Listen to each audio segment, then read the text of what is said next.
هتعمل إيه لو لقيت شرابات متعلقة على التلفزيون وبوكسرات جوه السيف بوكس؟ دي مش نكتة أو حكاية، دي حقيقة بتحصل، أنا شُفتها بعيني لمّا كنت شغال في فندق. الناس اللي بيكون شغالة في الreception عارفين الguest الكويس أو الguest اللي ممكن يدّي ليهم إكرامية، وإيه الguest اللي بيعمل دراما.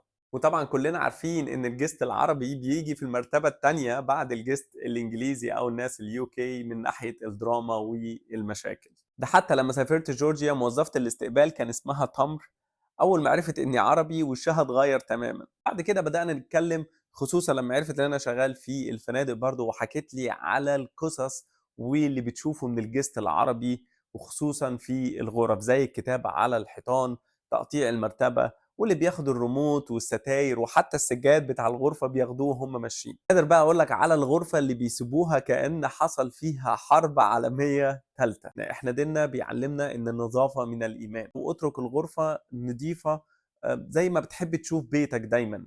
افتكر إن سُمعتك بتبدأ من الغرفة اللي بتسيبها ورا ضهرك بعد الcheck out.